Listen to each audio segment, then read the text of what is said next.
I'll give you one more example, because examples make it real, you know.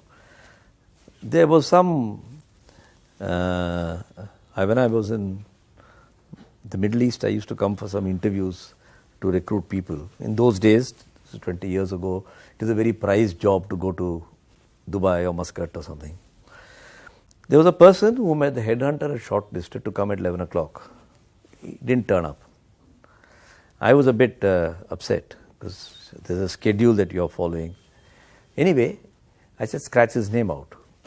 At 4 o'clock, a person turned up with his tie not completely open, his jacket was all over the place, his hair was, and he was carrying some funny box of sweets in his hand. And he said, I am the person who was supposed to come at 11.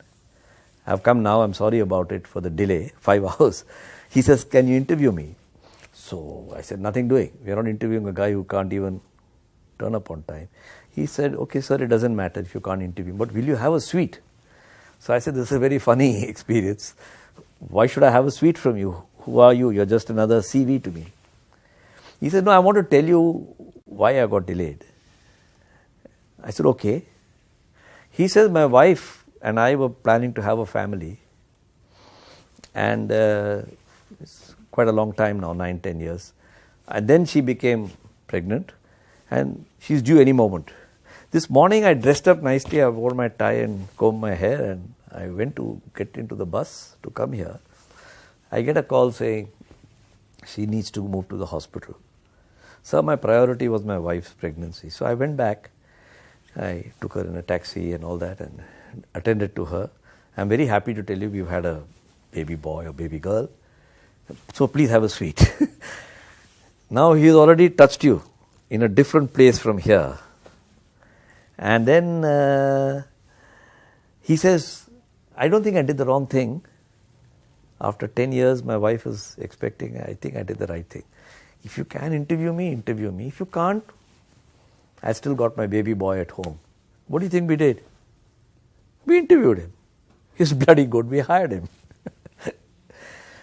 It just changes if you see the context is different. So there is no single thing about punctuality. In this case, it's not ethicality, but punctuality. You just change if the context changes. So the same act can look very different in one situation as compared to another. And I think it complexifies what ethicality is in the boardroom or elsewhere in your personal life. And it's one of the greatest teachers in life of what is right, what is wrong. Bhishma was a great man in the Mahabharata. But he did not intervene when Draupadi was being disrobed.